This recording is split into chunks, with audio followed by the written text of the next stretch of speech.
जंगल में सड़क से कुछ दूर दो लाशें पड़ी हुई थी। मरने वालों में एक पुरुष था और दूसरी महिला। दोनों के जिस्म लहूलुहान थे। वे दोनों ही अर्धनग्न जैसी अवस्था में थे। ऐसा लग रहा था कि कातिल ने उनके जिस्म को बुरी तरह से जख्मी किया था और यहाँ तक कि उन दोनों के प्राइवेट पार्ट भी जख्मी थे। नमस्कार, आप देख रहे हैं समर इंडिया और मैं हूँ आपके साथ अमन सिद्धू। अगर आप हमारे चैनल पर नए हैं तो कृपया सब्सक्राइब करें। जुर्म की इस सनसनीखेज कहानी का आगाज भी उदयपुर के गोगुदा थाने इलाके से हुआ, जहां मौजूद है मजावत गांव और गांव से ही लगा हुआ केला बावड़ी का जंगली इलाका, जिसके साथ साथ सड़क पर बनी हुई है। लोग उसी सड़क के जरिए गांव में आते जाते हैं। शुक्रवार की सुबह गांव के लोग रोज की तरह अपने अपने काम पर जाने के लिए घरों से निकले थे। तभी मजावत के करीब 200 मीटर के दूर उबे सरबी रोड के करीब जंगल में लोगों ने ऐसा मंजर देखा कि सहम गए। जंगल में सड़क से कुछ दूर दो लाशें पड़ी हुई थी। मरने वालों में एक पुरुष था और दूसरी महिला, और दोनों के जिस्म लहूलुहान थे। वे दोनों ही अर्धनग्न जैसी अवस्था में थे। ऐसा लग रहा था कि कातिल ने उनके जिस्म को बुरी तरह से जख्मी कर दिया था। यहाँ तक कि उन दोनों के प्राइवेट पार्ट भी जख्मी थे। ये सब देखकर किसी ने फौरन पुलिस को इत्तला दी और तब तक ये खबर इलाके में आग की तरह फैल चुकी थी। मौके वारदात पर लोगों की भीड़ बढ़ती जा रही थी। लोग लाशों के बारे में सूचना मिलने के बाद सबसे पहले गोगुदा थाने के कांस्टेबल ब्रजेश कुमार और कांस्टेबल भवानी सिंह मौके पर पहुंचे। पुलिस वालों के पास जाकर देखा कि दो लाश एक युवक और एक युवती की थी। मृत लड़की ने कुर्ती और लेगी पहनी हुई थी, जबकि मृतक युवक जीन्स टी शर्ट पहने हुए था। दोनों पुलिस वालों ने अपने थाना अध्यक्ष और आला अधिकारियों को इस खौफनाक वारदात के बारे में फोन पर सूचना दी। मौके की नजाकत को समझते हुए पुलिस के आला अफसर भी मौके पर पहुंच गए और दोनों की लाश की जांच के दौरान पुलिस ने पाया कि युवक का प्राइवेट पेट कटा हुआ है और लड़की के प्राइवेट पार्ट पर भी चोट के निशान मौजूद थे। ऐसा लग रहा था कि किसी ने बड़ी बेरहमी से उनका कत्ल किया है। दोनों लाशों की हालत और मौके वारदात के हालात देखकर पुलिस समझ चुकी थी कि इन दोनों का कत्ल किया गया है, लेकिन सबसे पहले पुलिस को उन दोनों की पहचान करनी थी। पुलिस जानना चाहती थी कि आखिर मरने वाले दोनों लोग कौन थे। इस काम में पुलिस को ज्यादा मशक्कत नहीं करनी पड़ी। कुछ भागदौड़ और पूछताछ के बाद पुलिस को पता चल चुका था कि मरने वाले कौन थे। दरअसल मरने वाले युवक का ताल्लुक आदिवासी समुदाय से था। उसकी शिनाख्त 30 वर्षीय राहुल मीणा के रूप में हुई, जो कि पेशे से एक टीचर था, और वहीं युवती की पहचान 28 साल की सोनू कुंवर के तौर पर हुई, जिसका संबंध राजपूत समाज से था। दोनों के घर मौके वारदात से 10 किलोमीटर के दायरे में आने वाले गांव में ही मौजूद थे। अब पुलिस कत्ल की वजह और कातिलों की तलाश कर रही थी। पुलिस ने दोनों लाशों को पंचनामे के बाद मोर्चरी के लिए रवाना कर दिया और आसपास के इलाकों में कातिल का सुराग और सबूत जुटाने के लिए छानबीन की, लेकिन काफी देर सर्च करने के बाद भी पुलिस को कुछ नहीं मिला। लेकिन पुलिस ने इस मामले को एक चुनौती के तौर पर लिया और आसपास के इलाके में रहने वाले मृतकों के परिचित को जान पहचान वाले और दोनों के गांव वालों से पूछताछ की। पूछताछ में पुलिस को हैरान करने वाली बात पता चली। मरने वाले राहुल और सोनू दोनों ही शादीशुदा थे।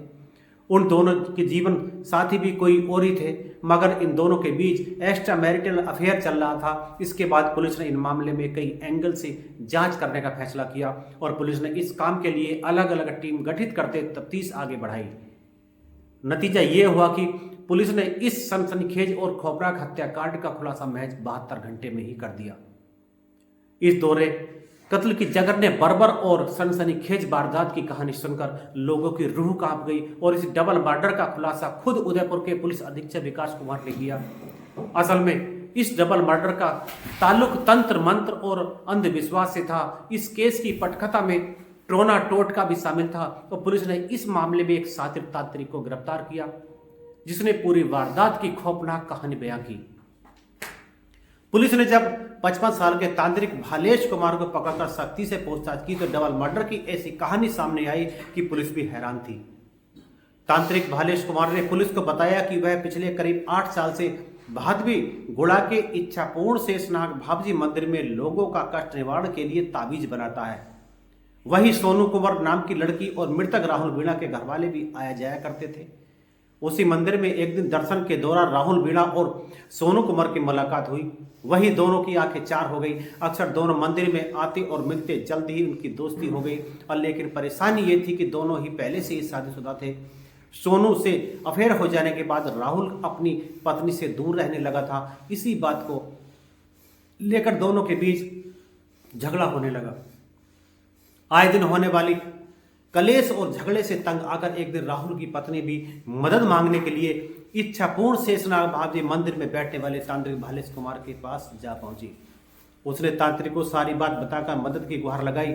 महिला की परेशानी सुनकर तांत्रिक भालेश ने राहुल और सोनू के अवैध संबंधों के बारे में उसे सब कुछ बता दिया। ये बात सुनकर राहुल पत्नी दंग रह गई। इस खुलासे के बाद भालेश ने राहुल को पत्नी को अपने विश्वास में ले लिया और अब तांत्रिक की नजर राहुल की महबूबा सोनू कुमार पर थी। इसलिए तांत्रिक ने सोनू कुमार से नजदीकियां बढ़ानी शुरू कर दी।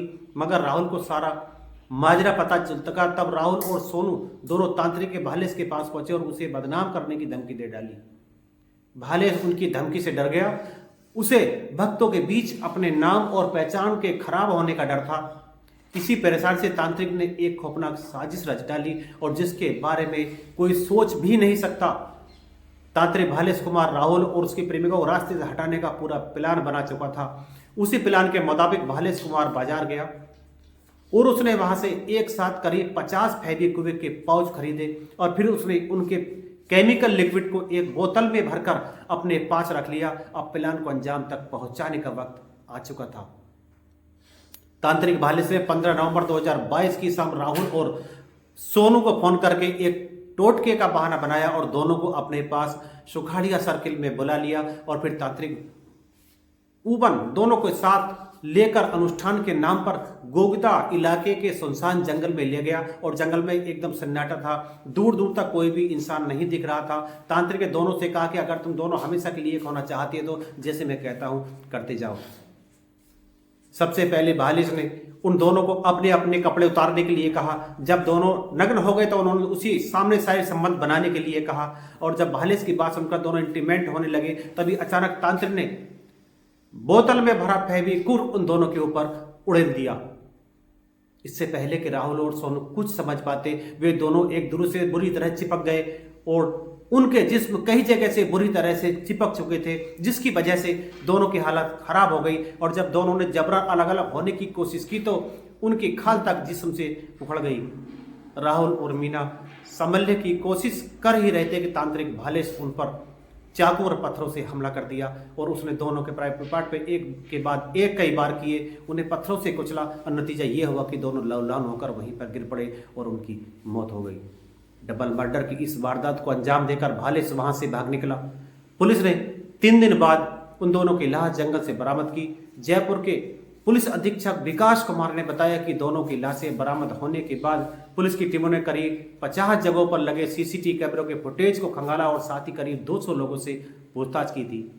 लंबी और तेज तहकीकात के चलते ही कुछ ऐसे सुराग और सबूत मिले जिनके आधार पर पुलिस तांत्रिक भालेश कुमार, जिसके पिता का नाम गणेश लाल जोशी, तक पहुंची और जब उससे पूछताछ की तो डबल मर्डर का ये सारा खुलासा हुआ।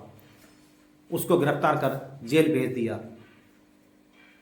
इस पूरी कहानी का सुनाने का तात्पर्य आपको जागरूक करना है, आपको सतर्क करना है, आपको सावधान करना है। सावधान रहें, सतर्क रहें। मिलते हैं अगले वीडियो में, तब तक के लिए नमस्कार।